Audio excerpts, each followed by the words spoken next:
Hello friends and welcome to my channel which is called the random lesson. और आज मैं आप सभी के लिए लेके आया हूँ एसएससी जेईई 2016 का question paper 1 objective question paper.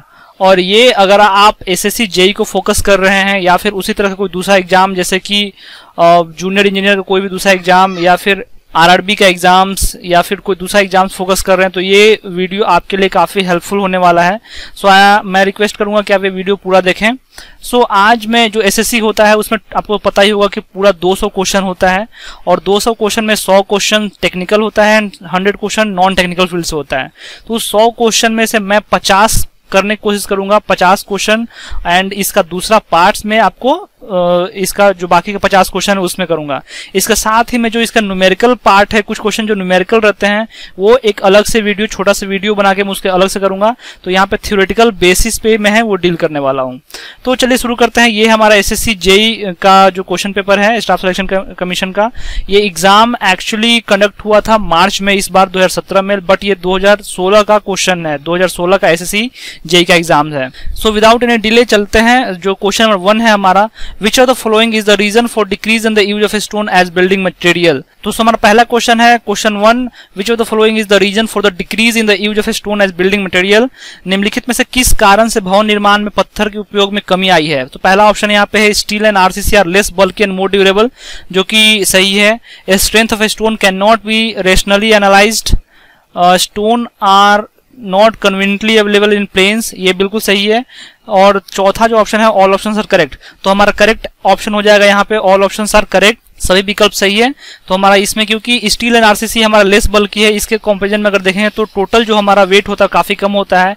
और strength of stone can not be rationally analysed, stone कहाँ से लाया जा रहा है उसको मतलब कि एनालाइज नहीं किया सकता, क्योंकि स्टोन जो हमारा है नेचुरली अकरिंग मटेरियल होता है और इसके कारण से ये हमारा यहाँ पे हमारा सही आंसर हो जाएगा all options are correct. Question number 2, the solidification of molten magma when it reaches the surface of earth result in the formation of.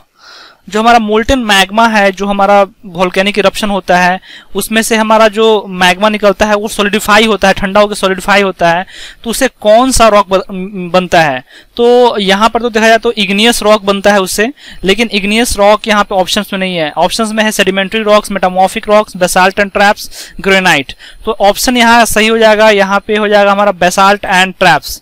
क्यों बेसाल्ट एंड ट्रैप्स हमारा सही हो जाएगा? क्योंकि सेडिमेंट्री रॉक्स तो हमारा जो मैग्मा है इग्नियस रॉक का फर्दर आगे का जो स्टेज है उसके द्वारा होता है। मेटामॉर्फिक तो हमारा और ज्यादा हो जाता है व्हेन कोई भी जब stone subjected into various earth pressure and high pressure and high temperature, तब जाके मेटामॉर्फिक रॉक बनता है, जैसे कि मार्बल्स हो गया।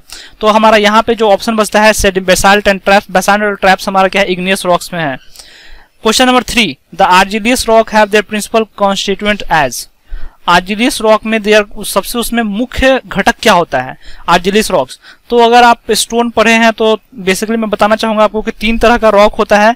अगर बेसिस ऑन द क्लासिफिकेशन अगर करें उसमें कॉन्स्टिट्यूएंट मटेरियल्स के रूप में तो आर्जिलियस रॉक होता है, जिसमें हमारा जो मेन है वो क्ले होता है, क्ले, और दूसरा होता है सिलिशियस रॉक होता है। सिलिशियस रॉक हमारा होता है, इसमें हमारा सैंड, हमारा मुख्य रूप से सैंड होता है, इसमें सिलिका एंड SiO2। इसका एग्जांपल हो गया आपको क्वार्डेराइट और ग्रेनाइट, इस तरह के एग्जांपल ले सकते हैं आप। और तीसरा हमारा होता है कैलकेरियस रॉक, जिसमें हमारा जो मुख्य घटक है उसका जो मेन कॉन्स्टिट्यूएंट होता है वो लाइम होता है, जिसमें मेन एग्जांपल है lime stone and marble.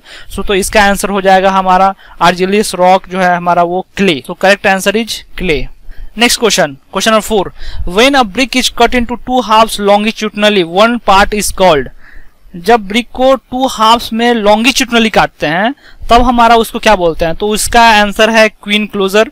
King closure नहीं बोलते हैं, किंग क्लोजर होता है।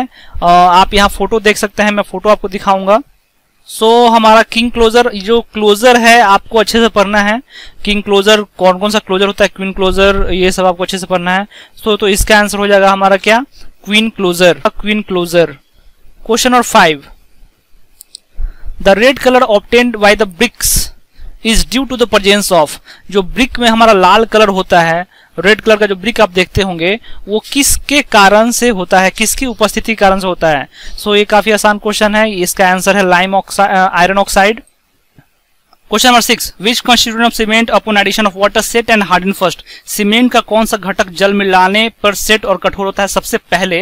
तो हमारा इसमें क्वेश्चन है हमारा बॉक्स कंपोनेंट पे। सो बॉक्स कंपाउंड आपको तुरंत बता देता हूं जल्दी जल्दी में। ट्राई कैल्शियम एल्यूमिनेट होता है हमारा tetra calcium aluminium ferrite C4AF, and तीसरा जो है हमारा tri calcium silicate and di calcium silicate. जो इसमें ट्राई कैल्शियम एल्यूमिनेट है और टेट्रा कैल्शियम एल्यूमिनियम फेरेट है, वो दोनों 24 घंटा में बन जाता है। जैसे ही आप वाटर ऐड करते हैं तो 24 आवर्स के अंदर बन जाता है। So maximum heat of hydration भी हमारा C3A का होता है। सो यहाँ पे हमारा करेक्ट आंसर हो जाएगा try calcium aluminate. Next question, question number 7, the aggregate is called fine aggregate if it is completely retained on. ये तो एक डाटा बेस्ड क्वेश्चन है।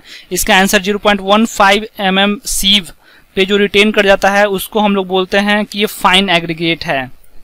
Next question, question number 8, the solution of salt from the soil absorbed by the tree which became a vicious solution due to loss of moisture and addition of carbon dioxide is known as.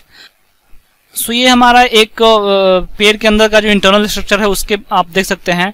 सो इसमें जो outer layer है bark है, inner layer ये inner bark layer हो गया, cambium layer ये हो गया, और ये इसका हार्टवुड हो गया, ये इसका पिथ और मेडुला इसको बोल सकते हैं, और ये हमारा जो रिंग आपको चारों तरफ दिख रहा है वो हमारा एनुअल रिंग बोलते हैं। सो ये क्वेश्चन हमारा था कि कौन सा जो मॉइस्चर और सॉल्ट एब्जॉर्ब होता है उसमें कौन सा लेयर बनता है। तो ये आंसर इसका हमारा है सैपवुड। सैपवुड हमारा उससे बनता है। Question number 9, single is. Single क्या है इसका, तो एक डायरेक्टली ये आंसर होगा इसका disintegrated laterite. Disintegrated laterite. Question number 10, good quality sand is never obtain from which of the following source. जो अच्छे क्वालिटी का जो बालू है, सैंड है, वो किससे प्राप्त नहीं किया जा सकता। पहला ऑप्शन है रिविटेड, नदी तल, नाला, सी, ग्रेवल पाउडर। सो आपको लग सकता है कि ग्रेवल पाउडर एक अच्छा सैंड नहीं हो सकता, लेकिन इसका जो आंसर है वो होगा सी, क्योंकि सी में हमारा जो है, जो हमारा सी है उसमें प्रेजेंट होता है सॉल्ट, और सॉल्ट के कारण क्या होता है, सॉल्ट सबसे बड़ा दुश्मन होता है। अगर आप कंस्ट्रक्शन करते हैं तो सॉल्ट के कारण बहुत सारी प्रॉब्लम आ जाती है, एफ्लोरेसेंस का प्रॉब्लम होता है, व्हाइट पाउडर फॉर्मेशन हो जाता है। इसके कारण से जो सी सॉल्ट है हम लोग कभी भी यूज नहीं करते कंस्ट्रक्शन में। चलते हैं नेक्स्ट क्वेश्चन के ऊपर। Question number 11, pick up the excavation where measurements are made in square meter for payment। ये हमारा है यूनिट ऑफ मेजरमेंट से क्वेश्चन है। सो किस चीज का मेजरमेंट हम लोग स्क्वायर मीटर में करते हैं। Ordinary cutting up to 1 metre, surface dressing up to 15 centimetre depth and surface excavation up to 30 centimetre depth. तो दोस्तों इसमें तो कॉन्सेप्चुअल है क्वेश्चन। ये हमारा surface dressing up to 15 centimetre depth है, इसको हम लोग मीटर स्क्वायर में मेजर करते हैं, और surface excavation up to 30 centimetre depth ये भी हमारा मीटर स्क्वायर में मेजर होता है। सो इसका आंसर हो जाएगा B and C. So answer हो जाएगा 4। Both options are correct. So unit of measurement में मीटर में हमारा क्या क्या मेजर होता है। Ornamental work in running, ornamental work है कोई भी है वो हमारा मीटर में रनिंग होता है मेजर। ट्यूरिंग कोर्सेस हो गया, ड्रिप कोर्सेस हो गया, होबेलिंग, कॉपिंग, ये सब हमारा मीटर में मेजर होता है। और मीटर स्क्वायर में क्या क्या मेजर होता है, स्क्वायर मीटर में सोलिंग हमारा है, या फिर डीपीसी है, ग्राउंड फ्लोर का फ्लोरिंग है, मार्बल वर्क है, mosaic, stone floor finishing, plastering का वर्क है, व्हाइट वॉशिंग हो गया, colour washing, distempering, painting and varnishing, ये सब जो भी है ये स्क्वायर मीटर में हमारा इसका यूनिट ऑफ मेजरमेंट हम लेते हैं। इसका जो हमारा इसमें एस्टिमेट बनता है वो हमारा मीटर स्क्वायर के हिसाब से बनता है। मीटर क्यूब में कौन कौन सा लेते हैं जल्दी से बता देता हूँ मैं आपको। मीटर क्यूब में हमारा वुड वर्क जितना भी है वो हमारा मीटर क्यूब में होता है। अर्थ वर्क है, earth work in excavation and filling, concrete in foundation, masonry, RCC work, reinforced brick work, ये जो भी हमारा है ये मीटर क्यूब में हम लेते हैं। इसके अलावा कुछ ऐसा भी है यूनिट जो हमारा नंबर ऑफ फिटिंग्स में लेते हैं। जैसे कि घर का वायरिंग जब होता है तो घर का वायरिंग का जो हम लोग एस्टिमेट बनाते हैं वो नंबर ऑफ फिटिंग्स के हिसाब से बनाते हैं। आयरन वर्क जो होता है जैसे विंडो हो गया, डोर का ग्रिल्स हो गया, ये सब केजी के हिसाब से बनाते हैं, वेट के बेसिस बनाते हैं। कुछ लमसम भी चलता है, कुछ लमसम जैसे है जैसे कि क्लीनिंग का काम हो गया, डेकोरेशन काम हो गया, कुछ है जिसको बोलते हैं चुकौआ बोलते हैं हम लोग हिंदी में, तो वो हम लोग उसको डायरेक्ट लेते हैं इस तरह से। Question number 12, the expected outturn of 2.5 centimetre cement concrete floor पर मैसन पर डे। एक मिस्त्री एक दिन में 2.5 सेंटीमीटर अगर उसका सीमेंट कंक्रीट करता है, उसका थिकनेस दिया हुआ है, तो कितना काम कर पाएगा एक दिन का। 25 सेंटीमीटर सीमेंट कंक्रीट फर्श प्रति मेसन प्रतिदिन का अपेक्षित आउटर्न क्या होता है, तो इसका आंसर है 7.5 स्क्वायर मीटर। ये भी कुछ डाटा है आपको, जैसे कि एक दिन में एक मिस्त्री कितना दीवार जोड़ सकता है या फिर कितना ईंट जोड़ने का कैपेसिटी होता है, लगभग एवरेज उसका 500 से 700 ये सब है। ये सब कुछ डाटा है जो आपको कुछ कुछ याद रखना होगा। एसएससी जेईई में देख रहा हूँ कि काफी टाइम से क्वेश्चन पूछ रहा है। क्वेश्चन नंबर 13 पे चलते हैं। Portion of an embankment having a uniform of gradient 1/500 in circular with radius 1000 metre of the central line. So ये एक न्यूमेरिकल क्वेश्चन है, जैसा कि मैंने बताया कि न्यूमेरिकल क्वेश्चन को मैं अगले सेक्शन में डील करने वाला हूँ। सो चलते हैं नेक्स्ट क्वेश्चन पे, क्वेश्चन नंबर 14 पे। As per Indian standard specification, the peak discharge for domestic purpose per capita per minute। यहाँ पे दोस्तों ध्यान देने वाली बात है कि यहाँ पे डोमेस्टिक पर्पस में पर कैपिटा पर मिनट दिया हुआ है, तो पर कैपिटा पर मिनट कितना लेते हैं ये हम लोग को पूछना है। ऐसे तो हमारा पर कैपिटा जो हमारा कंजम्पशन ऑफ वाटर है वो 135 लीटर पर डे होता है, लेकिन यहाँ पे डोमेस्टिक पर्पस पे डिस्चार्ज पूछ रहा है पर कैपिटा पर मिनट, तो इसका आंसर होगा 1.80 लीटर फॉर 5 to 10 यूजर। तो जैसे जैसे यूजर्स बढ़ाएंगे तो इसका एवरेज लगभग घटा जा रहा है। टोटलिटी देखते हैं तो इसका ऑप्शन आंसर दिया हुआ है, करेक्ट आंसर है, ऑल ऑप्शंस आर करेक्ट। यानी कि ये आपको कुछ डाटा है, आपको याद रखना होगा। Question number 15, pick up the items of work not included in the plinth area estimate. Plinth area estimate में कौन सा इसमें से यूज नहीं किया जाता है? वॉल थिकनेस का जो हमारा है वो भी हमारा यूज होता है। रूम एरिया वो भी हम लोग लेते हैं। वरांडा का एरिया वो भी हम लोग लेते हैं। कोर्टयार्ड एरिया जो है, कोर्टयार्ड एरिया हम लोग नहीं काउंट करते हैं, तो कोर्टयार्ड एरिया हमारा इसमें है कि आइटम्स वर्क में नॉट प्लिंथ एरिया एस्टिमेट में हम लोग इंक्लूड नहीं करते हैं। ऑप्शन इसका सही आंसर हो जाएगा आंगन का क्षेत्रफल, courtyard area. Question number 16, pick up the correct statement from the following। पहला ऑप्शन है the bent up bars at support resist the negative bending moment, बिल्कुल सही है। The bent up bars at support resist the shearing force, ये भी सही है। The bending of bars near support is generally at 45 degree, ये बिल्कुल सही है। जो हम लोग एंगल बनाते हैं 45 डिग्री का होता है और दोनों के बीच में 135 डिग्री लगभग होता है। और चौथा ऑप्शन है ऑल ऑप्शंस आर करेक्ट, तो इसका हमारा हो जाएगा all options are correct. Question number 17, the brickwork is measured in a square meter in case of honeycomb brickwork, brick flat soling, half brick wall और the partition wall। All option are correct. तो honeycomb brick work ये हमारा जो खिड़की, एक तरह का खिड़की होता है जो हम लोग इसमें छोड़ते हैं, और ब्रिक फ्लैट सोलिंग ये भी हमारा मीटर स्क्वायर में मेजर होता है। Half brick wall for partition ये भी मीटर स्क्वायर मेजर होता है, तो इसका सही आंसर हो जाएगा all option are correct. Measure in the square metre of the thickness of wall as 10 centimetre, 15 centimetre, 20 centimetre, none of these. तो इसका करेक्ट आंसर हो जाएगा हमारा 10 सेंटीमीटर, क्योंकि अप्रोक्सीमेटली लिया गया है। जैसे 5 इंच का दीवार होता है और 10 इंच का दीवार होता है या फिर 9 इंच का दीवार होता है, तो हम लोग जो 5 इंच का दीवार होता है उसको हम लोग मेजरमेंट मीटर स्क्वायर में करते हैं, और 10 इंच का यानी कि लगभग जो 250 mm का थिकनेस होता है उसका हम लोग मेजरमेंट मीटर क्यूब में करते हैं, यानी कि उसको में लेंथ, ब्रेड्थ और हाइट तीनों नापते हैं। सो यहाँ पे अप्रोक्सीमेटली लिया गया है आंसर को, correct answer 10 centimetre. Question number 19, pick up the correct statement in case of water supply. Pipe laid in trenches and pipe fixed to wall are measured separately. Cutting through walls and floors are included with the item. Pipes are classified according to size and quality. In laying pipe, the method of jointing and fixing is specifically specified. So, option number A, pipe laid in trenches and pipe fixed to the wall are measured separately. बिल्कुल सही बात है। जो हमारा trenches, नाली में जो pipe हम लोग बिछाया जाता है और जो वॉल से फिक्स किया जाता है वो दोनों को अलग अलग लेते हैं। Cutting through walls and floors are included with the item, बिल्कुल सही बात है। Pipes are classified according to their sizes and quality, ये भी सही है। साइज एंड क्वालिटी, उसका डाया क्या है, उसका क्वालिटी क्या है। Class A plastic, class B बहुत तरह का प्लास्टिक होता है, उसके बेसिस पे हम लोग इसको डिफरेंशिएट करते हैं।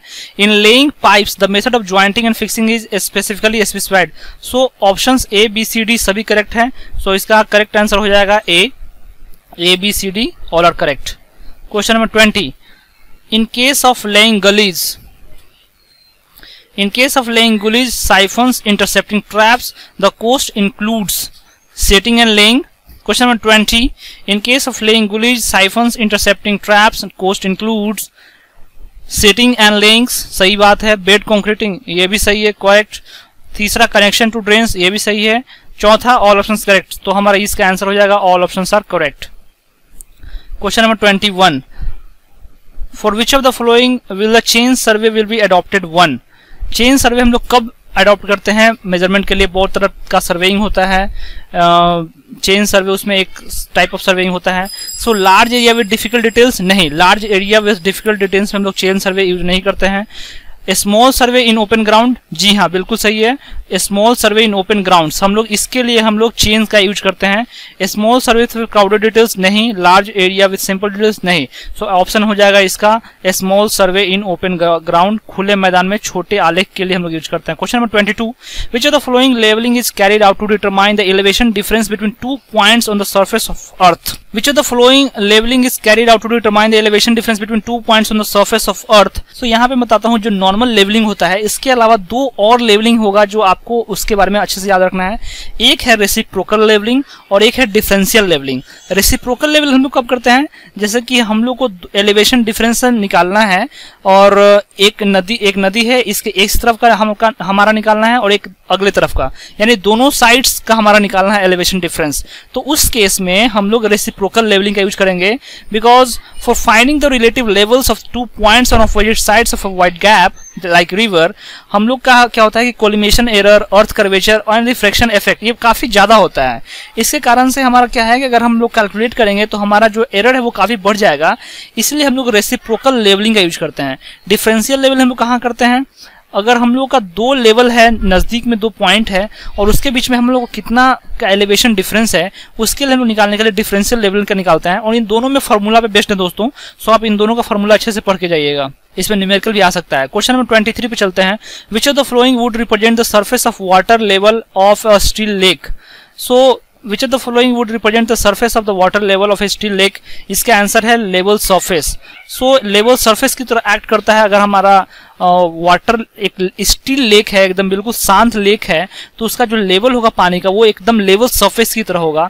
कंटूर सरफेस क्या होता है, कंटूर सरफेस हमारा इमेजिनरी लाइन होता है जो कि सेम एलिवेशन को कनेक्ट करता है, वो कंटूर लाइन्स होता है। हॉरिजॉन्टल सरफेस क्या होता है, ये बिल्कुल हॉरिजॉन्टल सरफेस एक दूसरे टाइप का सरफेस होता है। और लेवल सरफेस, तो लेवल सरफेस यहाँ पे करेक्ट आंसर हो जाएगा। Question number 24, a contour canal is, contour canal क्या है, irrigates only on one side, does not need bank on higher sides, is generally aligned parallel to the contour of the area।